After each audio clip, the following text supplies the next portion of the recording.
Hi, everyone. Thanks for tuning in to our next episode of Network Neighborhood, where we are highlighting local businesses in Boulder, Colorado. And my name is Jennifer Bright.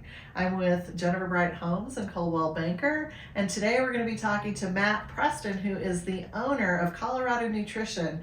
Colorado Nutrition is absolutely awesome. It is, and we'll get Matt to talk to you a little bit about why he has such great results and why people come back to him over and over again to get healthy.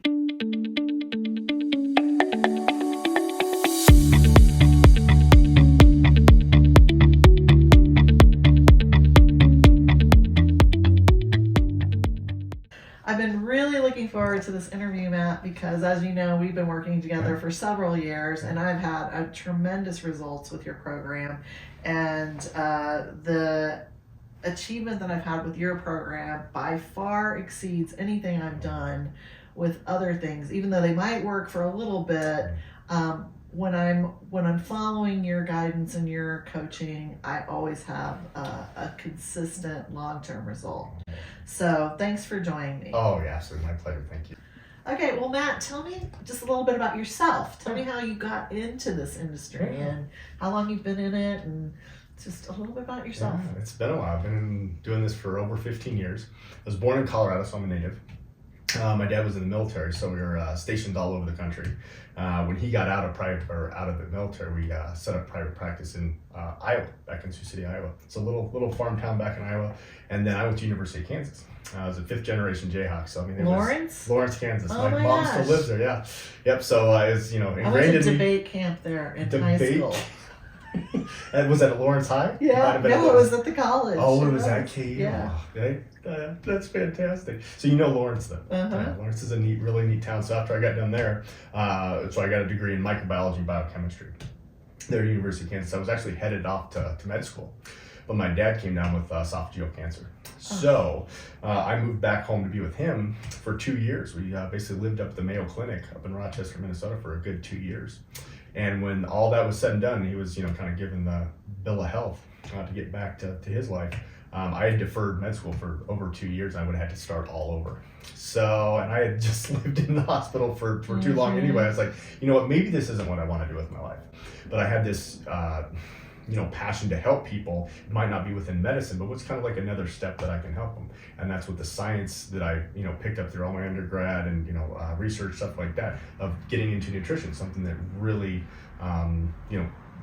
spurs my passion, and most clients can see it in my, in an initial consult or whatever, my passion behind it. So I followed it, and we opened up a location here in Boulder about 10 years ago, and then one up in Fort Collins about 5-6 years ago. Oh, that's great to know. So there's a location in Fort Collins and in Boulder, Colorado. What do you really specialize in terms of when people come to you? Yeah. It's probably for all kinds of reasons, but what do you think is the most, like, if you could sum it all up?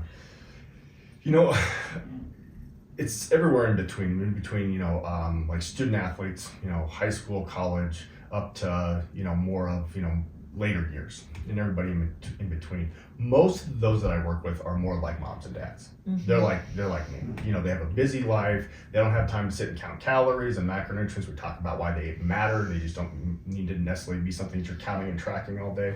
So that's the science behind it all. But it's everyone in between. Everyone works off, calories. They work off their macronutrients. But their goal is usually to be healthy. To lose weight. To be healthy and lose weight. Some, I had one a couple months ago that, started with me just to learn.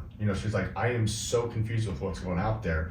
Can we just sit down every couple weeks? I don't care to really lose weight. I don't really need to. I'm like, you don't, but blah, blah. I just want to learn what's true. I'm like, let's do it. That sounds like a lot of fun. That makes a lot of sense, because there are a lot of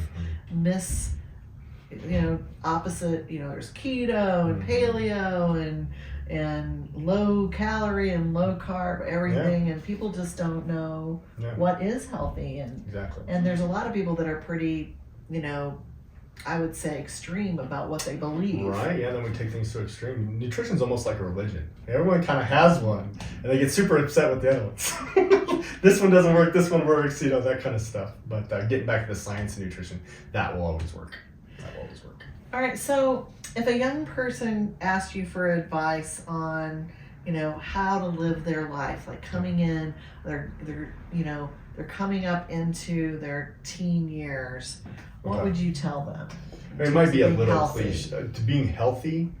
Well, you could tell me what you would tell them. Well, it might seem kind of cliche, but follow your dreams. Follow your passions. I never thought I could make a living doing this. But I support 3 kids and a wife, and a nice nice life by being a nutritionist. And I think that's a sentiment to the trust that my clients give me, and the referrals, because we don't really do any paid marketing or anything like that. It's all referral based. So I think that's a huge one. But to live healthier, that's a great question. I have no idea how to answer that one.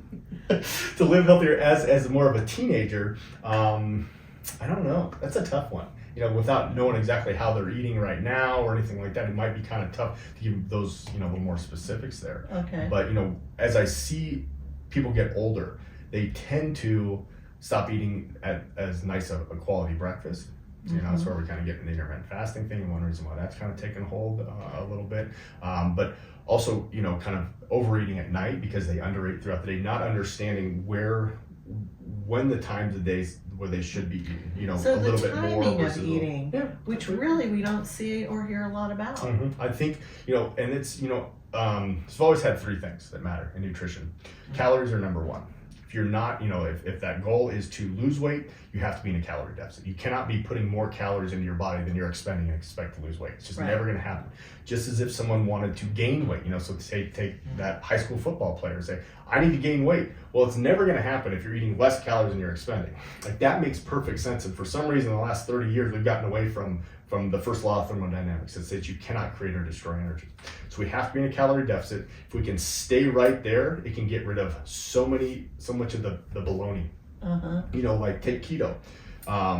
I like to take things to that extreme and go, does it break this first law of thermodynamics that we've had for hundreds of years? Does it break it? Well, can you have 5 ribeyes in a day, have a slab of bacon for breakfast, and all the avocado and sour cream or whatever, eat 10,000 calories in a day, but you're only burning 2, and because you didn't eat carbs, are you going to lose weight? No, you're in an 8,000 calorie surplus. It'd be like going to the gas station and filling up with the nicest, most premium gas, but expect you to be able to fill up that gas tank anymore. You can't. It will overspill, just like as if you use the 87 unleaded. Right. It still holds true. Same thing with like intermittent fasting. Those are great tools. They can be great tools for somebody that it fits. For a lot of it doesn't. They end up overeating at night. But anyway, say that you wait until that 1 o'clock to eat breakfast or eat lunch. Does that mean that you get to go have McDonald's 5 times before dinner? Just because you waited till 1 o'clock, somehow magically you're gonna. It just doesn't work that way. So we have to be in that deficit. Yeah. And then past that deficit. So we're talking about calories number 1. Then below that, we got to tell those calories what they're made up of. Someone could lose weight eating Skittles and Ding Dongs and cookies. Those are very high calorie foods. So you're not going to be able to eat very much of them. You're going to feel terrible. You're probably living in the bathroom. You're losing a decent amount of muscle because you're not taking any protein. But when we're talking about calories, we're not talking about health. We're talking about health when we're talking about our macronutrients and stuff like that, and our micronutrients. So within those macronutrients, then we're telling those calories, like we need to make those calories of good quality protein, carbs, and fats. And then past the macronutrients, then we're talking about timing. Timing is also a big part. I think one of the biggest problems I see now with new clients coming in is they're more backloading than anything. They're working out in the morning. They don't want it. Maybe they're not hungry before the workout, which is fine. I totally get it. I'm not that hungry for a workout in the morning either. But then they're still trying to play that calorie game, but they just got done burning 500 calories in the workout, and they're like, I don't want to put any of those back. I'm like, you better put some of those back, because if you don't, you're going to pay for it later. You're going to be at 9 o'clock and you're not going to be craving a nice sweet potato for your carbohydrate, because most likely that's what you're craving. You're going to be craving cookies and ice cream, because those are high sugar foods that your body's trying to get that glucose back in your body as glycogen. Yeah. So all 3 of them will always matter. So what I just heard you say is that caloric deficit and the timing Mm-hmm. and the macronutrients. the macronutrients, the balance of those calories, so those that you're calories. not, just eating a bunch of fats or just a bunch of protein or just a bunch of carbs. We want that variety in there because there we're finding our micronutrients, our vitamins and minerals. Very, very important. Have you had any like strange requests from any of your clients? I don't know if I've had there's been strange things that I've had to factor in, because my number one is for them to lose fat and to do it in an efficient, healthy manner, right? Mm-hmm. So I've had two of these examples of last year. One's current. One was drinking 120 ounces of Mountain Dew a day. And if they wanted to be able to do that? Well, they were. They've been doing it for years. If we just pull that right away, they're getting headaches, all sorts of withdrawals. So I'm like, I want to help him. How can I help him? Well, number one, I have to create that deficit, right? So I had to make room for over 700 calories worth of nothing but sugar.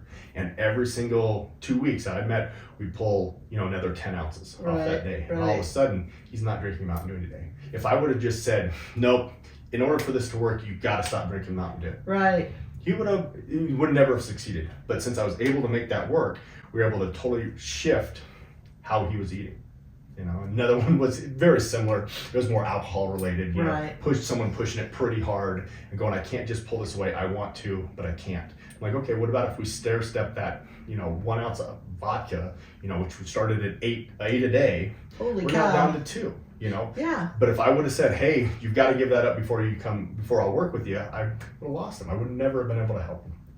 Yeah, I mean, you got to be in the parameters of what's real for. Exactly. I got to meet them where they're at. Yeah, and some of this is addiction, right? Absolutely. And so, you can't just go cold turkey on things. Yeah, all especially the time. some of these. Both of those, caffeine and alcohol, not a great thing to just pull indiscriminately right away. It's obvious people think of addiction with alcohol, but we don't always think about addiction with food and sugar and caffeine. Caffeine's a drug, it's probably one of the most abused drugs there is, Yeah. We all do it. So we all do it. It's something to really think about. So, okay, well, I'm going to wrap up a little bit, but is there anything, are you running any promotions or is there anything we're pretty boring, to be honest. Okay. We don't run a whole lot of promotions. We're kind of, after all these years, we've kind of like settled into our lane. Okay. And we just do what we do, but we do it the best we possibly can. And I can attest that you do. Well, thanks, so Dad. How do people what's the best way to get in touch with you? Probably the best way is email, because Okay. I'm back and forth between both locations. It's my email is just Matt@ColoradoNutrition. Well, that's so easy. Super Matt easy. at ColoradoNutrition.com. MATT. You can always go on our website, ColoradoNutrition.com, and get a hold of us that way. Okay, great. Well, thank you so much thank for being our guest today. And if any of you would like to get in touch with Matt, make sure that you give him an email at matt@ColoradoNutrition.com. And if any of you have a business that you would like to have featured, reach out to me today and let's get you on the next episode. So I'm Jennifer Bright with Jennifer Bright Homes and Coldwell Banker, and my phone number is right here below this video. And if you're looking at any kind of needs around buying or selling or renting real estate, I'd be happy to give you some help around that too. So thanks a lot and have a great day.